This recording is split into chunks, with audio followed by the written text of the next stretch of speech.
शायद बहुत कम लोग जानते होंगे कि आर्यन रेस, जिसे प्योर आर्यन रेस कहा जाता है, उनके बहुत कम लोग अब भारत में हैं।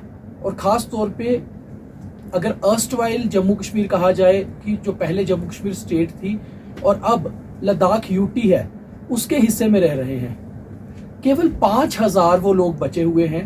और उनकी बहुत सी ऐसी मांगे हैं कि वो अपने इस 500 साल से भी ज़्यादा पुराने कल्चर को, अपनी रेस को प्रिजर्व कर पाएं, उन्हें सेव कर पाएं। हम इस वक्त लद्दाख के एक दूर दराज फार फ्लंग इलाके में गारखोन विलेज में हैं।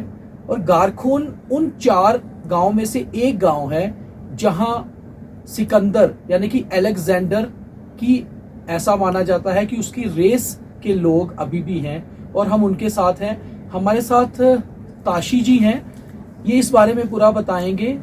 और ख़ास तौर पे एक जो बड़ा चैलेंज इस समय ये हो रहा है कि कैसे प्रिजर्व किया जाए इस रिच कल्चर को, इस पुराने क्लैन को। ताशी जी, सबसे पहले आपका स्वागत है द न्यू स्क्वायर में। हम खास तौर पे जब जम्मू से निकले थे तो हमें ये था कि हम जाकर आर्यन रेस के जो कुछ गांव ही बचे हैं अब, जिसमें हनु गांव है, आपका गारखोन गांव है, 1-2 और गांव है, दार्चिक है, हाँ, वहां मिला जाए, आपसे जाना जाए। आप बहुत कोशिश कर रहे हैं अपनी रेस को प्रिजर्व करने की। सबसे पहले ये बताइए कि थोड़ी सी ब्रीफली कि आपकी हिस्ट्री क्या है आर्यन रेस की। Thank you ji news square को कि आपने अपना टाइम निकाल कर हमारा इस दूर दराज इलाके में अपना एक कवर अप दिखाने। जैसे कि आपने स्टोरी बताई कि हमारा जो रेस है अलेक्जेंडर से जुड़ा हुआ है, तो हम सिर्फ 4 गाँव में ही हैं, जिसमें से हमारा 2 गाँव कारगिल डिस्ट्रिक्ट में पड़ता है, गारखोन और दार्चिक, और 2 गाँव दाबयामा और हानू ले डिस्ट्रिक्ट में पड़ता है। तो जैसे कि आपको मालूम है कि जब सिकंदर हिंद कुश से आए थे तो उसने एक लोकल लड़की के साथ शादी भी किया था। तो वो लोकल लड़की जो उसका बेज था वो हमारा एंसेस्टरल बेज था, जो हम अभी भी शादी में पहनते हैं। तो इससे एक इंडिकेट हम उसके वंश ये है। तो वहाँ पहले गिलगित स्कर्दोसा जो पीओके में हिंद कुश से वहाँ हम सेटल हुए थे, फिर वहाँ से माइग्रेट होकर फिर इस गाँव में हम सेटल हो गए। कितने 100 साल पहले से आप लद्दाख में हैं और इस गांव में हैं? जी, जैसे अब उसका तो एग्जैक्ट डेट बता नहीं सकता हूँ मैं, फिर भी जैसे हमारा एंसेस्टर, जैसे ये घर है जिसको हमने म्यूजियम हिमालयन आर्यन म्यूजियम में तब्दील किया हुआ है, जो 2017 में हमने इसका ओपनिंग किया था। 2018 में एमओएस फ्रॉम किरण रिजिजू ने इनोग्रेशन किया था। तो इसका हिस्ट्री 500 साल पुराना है। तो ये मतलब उससे भी आगे हो सकते, जो अगर यहाँ पर एक ज़माने में गुरु पद्मा संभवा विजिट किया था, उसका हाथ का फिंगरप्रिंट्स है।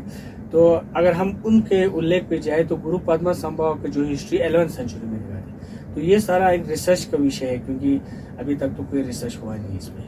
आपकी बहुत डिमांड्स हैं। खास तौर पे पहले मैं ये जानना चाहूँगा, जो आपका कल्चर है वो आपका कल्चर ये है कि आप अपने क्लैन के बाहर शादी नहीं करते हैं, आप अपने गाँव, सिर्फ 3-4 गाँव में आपकी शादी होती है। क्या कारण है? उससे आपका जो है रेस को प्रिजर्व करने के लिए ऐसा करते हैं या कुछ और रीजन है? नहीं, एक्चुअली है तो वही है कि जैसे हम 4 ही गाँव हैं आर्यंस के, बाकी जो गाँव है लद्दाख में वो मंगोलाइट रेस के हैं। तो हम इसी कम्युनिटी, इसलिए क्योंकि हमारा जो कल्चर, जो हम राइचुअल्स करते हैं, जो हमारा रहन सहन है, ये सारा बाकी लोगों से टोटली अलग है।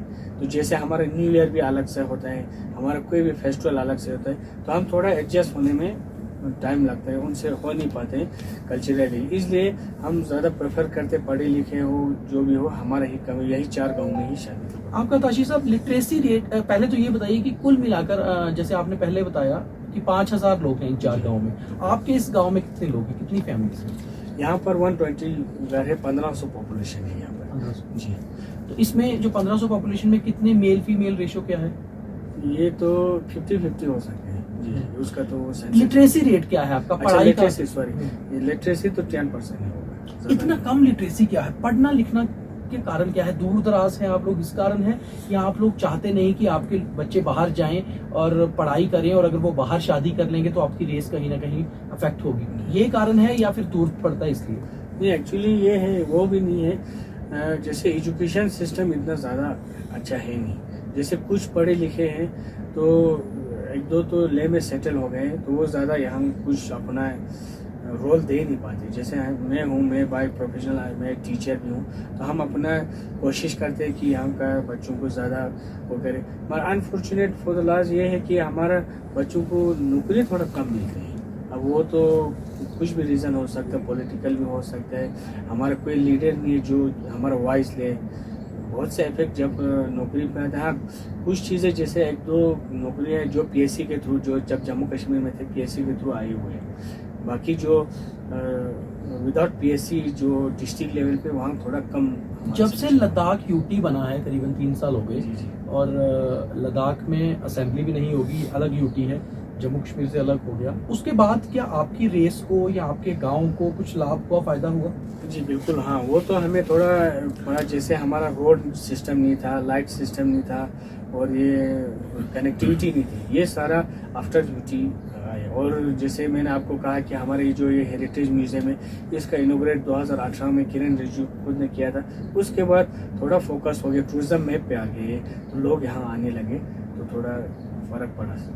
आपकी पॉलिटिकल रिप्रेजेंटेशन बिल्कुल नहीं है, जिस कारण आप कह रहे हैं कि शायद आपको नुकसान हुआ है। क्या आपके कुछ युवा, यहाँ के यूथ या कुछ आपके एल्डर्स अब पॉलिटिक्स की तरफ जा रहे हैं ताकि थोड़ा सा आपकी रिप्रेजेंटेशन हो और आपके लोगों को फायदा हो इस चीज़ में? हाँ, वो तो है सर, मतलब जाना चाहते हैं, हमारे युवा भी है अच्छे वो है। मगर अनफॉर्चुनेट यही है कि मैंने जैसे कहा कि जो भी पॉलिटिकल हो वो लोग देखते हैं वोट पे पॉलिटिक्स ही होते हैं मोस्टली।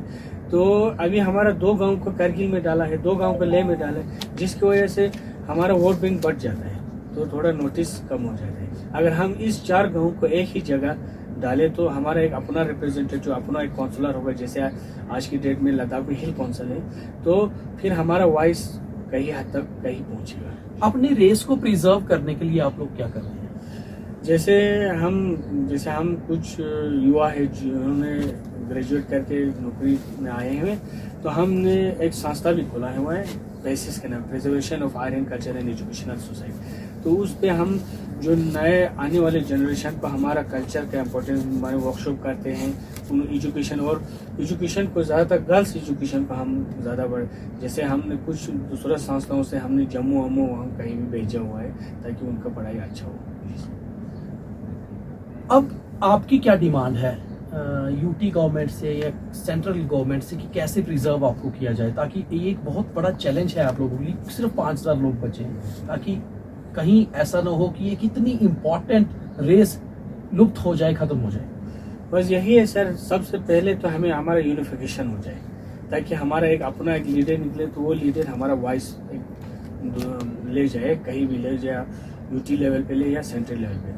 इसके बाद जो ये इंडेंजर कम्युनिटी, जैसे आपने सुना होगा हमारा पास वाला कंट्री में कैलाशी लोग हैं, उनको यूनेस्को ने रिकॉग्नाइज किया हुआ है, तो उनका कल्चर को यूनेस्को एक अपना फंड, इस तरह हमारा कल्चर को बचाने के लिए एक अलग सा एक इथनिक इंडेंजर कम्युनिटी मानकर इसको बचाने के लिए एक अलग सा फंडिंग ऐसा हो तो ये बच सकते हैं, ताकि इस कल्चर का इम्पोर्टेंस बढ़े। और एम्प्लॉयमेंट के लिए थोड़ा सा नोटिस डाले यूटी या सेंट्रल लेवल पे, ताकि हमारे जो पढ़े लिखे हैं मगर उनको एक अपॉर्चुनिटी मिल नहीं रहा है अभी तक, तो वैसे वही है। थैंक यू दर्शी।